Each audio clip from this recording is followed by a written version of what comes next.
Hay una idea que me parece, vamos, absolutamente fascinante en el material que vamos a explorar hoy. Y es que nuestra mente no es una sola cosa. Es como si tuviéramos, no sé, dos personajes muy distintos viviendo en nuestra cabeza. Uno es impulsivo, intuitivo, reacciona en un segundo, y el otro es analítico, metódico, pero, bueno, es increíblemente perezoso. Y el drama es que casi siempre el que manda es el rápido, el impulsivo.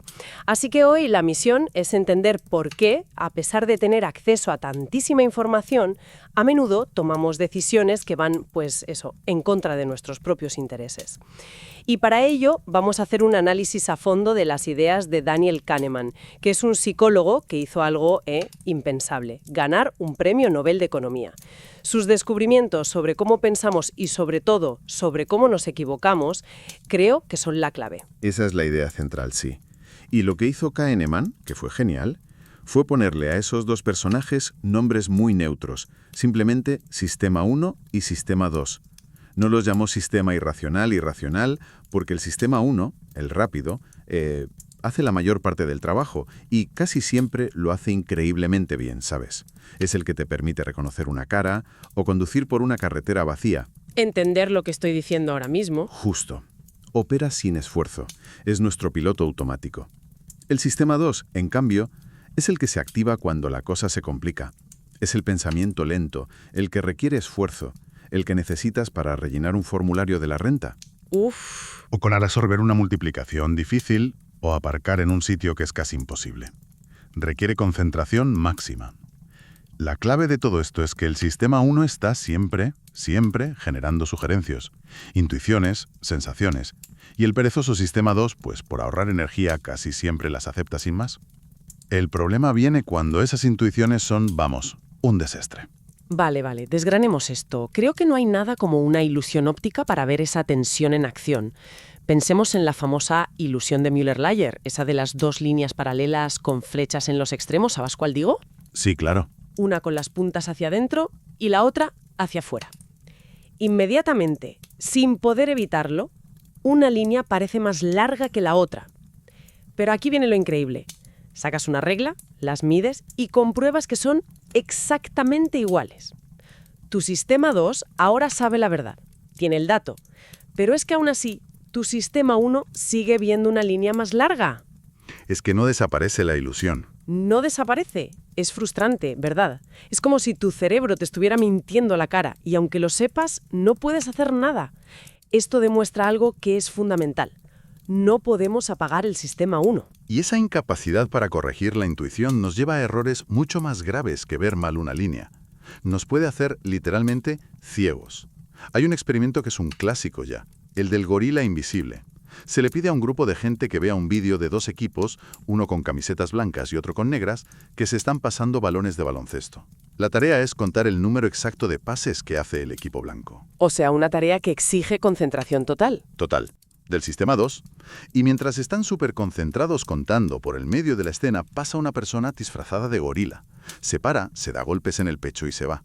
Pues bien, la mitad de los participantes no lo ve. Un momento. ¿Me estás diciendo que la mitad de la gente no vio a un tipo disfrazado de gorila? Pero si es algo enorme. No lo ven. Es alucinante. Esto es mucho más que una simple distracción. Es como si una parte de la realidad desapareciera delante de tus narices. Exacto. Y lo más fascinante no es solo que no lo vean, es lo que pasa después.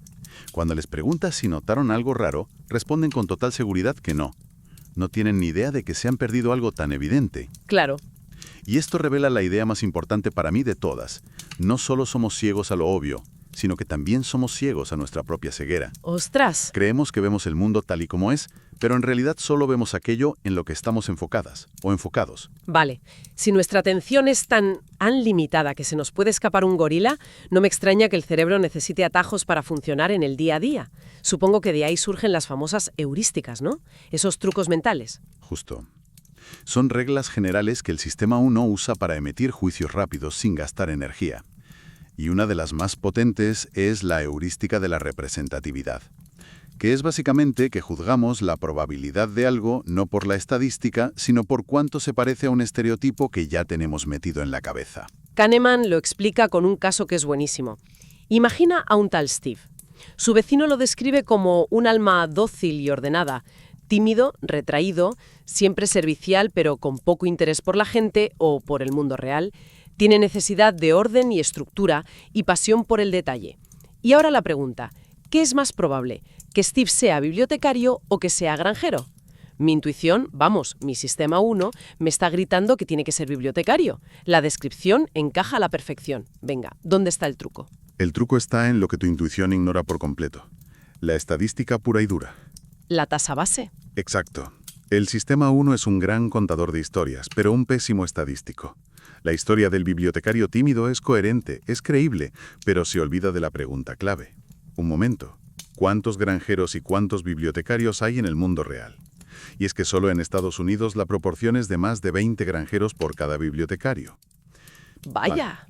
Así que, por pura probabilidad, es muchísimo más probable encontrar almas dóciles y ordenadas conduciendo un tractor que detrás de un mostrador de biblioteca. Pero esa historia, claro, no es tan buena, así que la ignoramos. Vale. O sea que nos fiamos de los estereotipos.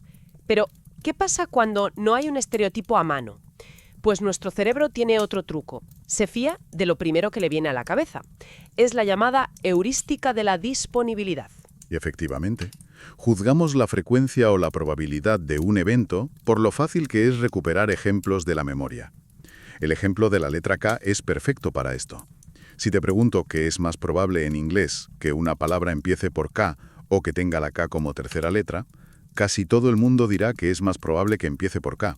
Claro, es muy fácil pensar en king, kitchen, know. Exacto. Pero pensar en palabras como acknowledge o ask cuesta mucho más esfuerzo. Y como los ejemplos del principio vienen fácil, nuestro cerebro concluye que son más frecuentes. La realidad estadística es que la K es mucho más común en la tercera posición. Y esto, que parece un juego mental, tiene consecuencias enormes en el mundo real, ¿no? Porque lo que nos viene fácil a la cabeza no depende de la realidad, sino, por ejemplo, de lo que vemos en las noticias. Ahí has dado en el clavo. Los medios de comunicación son el gran motor de la heurística de la disponibilidad. Los sucesos dramáticos, los ataques terroristas, los escándalos políticos, se repiten hasta la saciedad. Y eso hace que estén siempre disponibles. Claro, en nuestra mente, y sobreestimamos enormemente su probabilidad.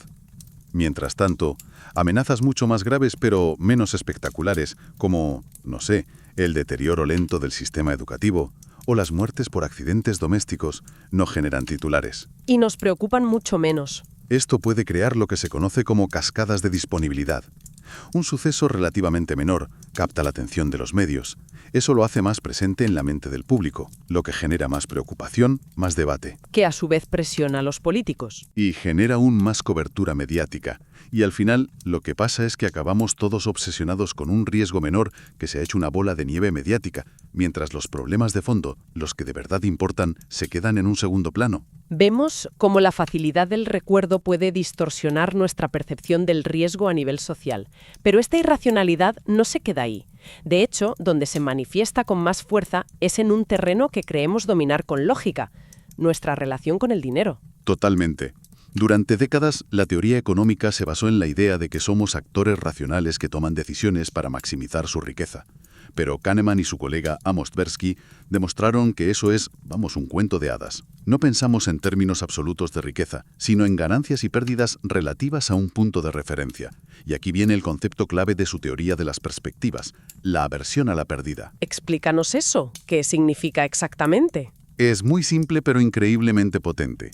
Las pérdidas duelen, psicológicamente, el doble de lo que nos satisfacen las ganancias. Fíjate en esta apuesta. Lanzamos una moneda. Si sale cara, te doy 200 euros. Si sale cruz, tú me das 100.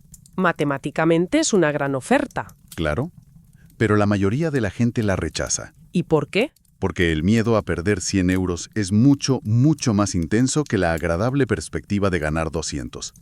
El dolor de la pérdida pesa más. Y una consecuencia de esto es el llamado efecto dotación, que me parece alucinante. La idea de que valoramos más algo por el simple hecho de que es nuestro. A todos nos ha pasado. Ese trasto viejo que tienes en el garaje no vale nada, hasta que alguien te ofrece 5 euros por él. ¿Y de repente es una reliquia? De repente es una reliquia familiar de valor incalculable. El experimento clásico es con tazas. A la mitad de un grupo se le da una taza y se le pregunta por cuánto la venderían. Precio medio, unos $7. A la otra mitad, los compradores, se les pregunta cuánto pagarían por ella.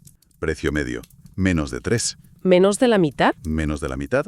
Para los vendedores, renunciar a la taza se siente como una pérdida, y eso dispara su valor percibido. Este desdoblamiento en cómo valoramos las cosas se vuelve aún más extraño, más profundo, cuando lo que valoramos no es una taza, sino nuestra propia felicidad.